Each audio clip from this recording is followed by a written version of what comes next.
How do relocation boundaries apply with 50-50 custody? Have you ever wondered how relocation boundaries play a role when parents share equal custody of their child? It can be a tricky situation, but understanding the rules can make a big difference. When parents have 50% custody, relocation boundaries are often established to ensure that both parents can maintain a strong connection with their child. These boundaries usually specify how, for a parent can move with the child without needing permission from the other parent or a court order. The specifics of these boundaries depend on the custody agreement or court order. For instance, the agreement may state a maximum distance, like 50 or 100 miles, that a parent can relocate without needing approval. If a parent wishes to move beyond that set distance, they typically must inform the other parent well in advance, often between 45 to 90 days. This gives both parents time to discuss the potential changes and seek agreement or court approval if necessary.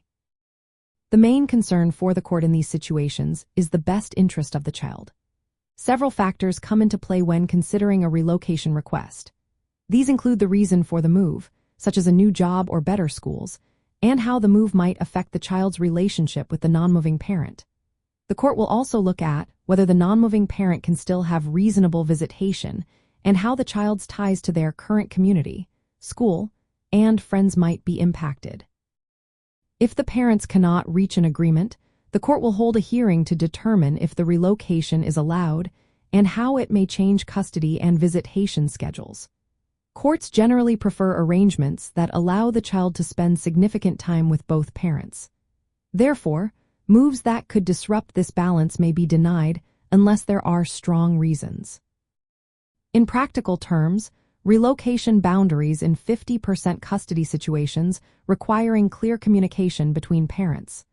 Written notice about relocation plans is essential. Parents may need to negotiate or mediate to adjust parenting plans accordingly.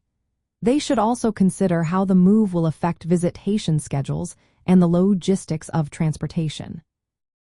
Additionally, if the relocation impacts financial responsibilities, such as child support, modifications may be necessary. If a parent relocates without following these boundaries or without the other parent's consent, they could face legal consequences. This might include changes to custody or visitation rights. Ultimately, relocation boundaries in 50% custody arrangements aim to balance a parent's right to move with the child's right to maintain a strong relationship with both parents. Staying within agreed geographic limits helps preserve this balance and minimizes conflict during a challenging time.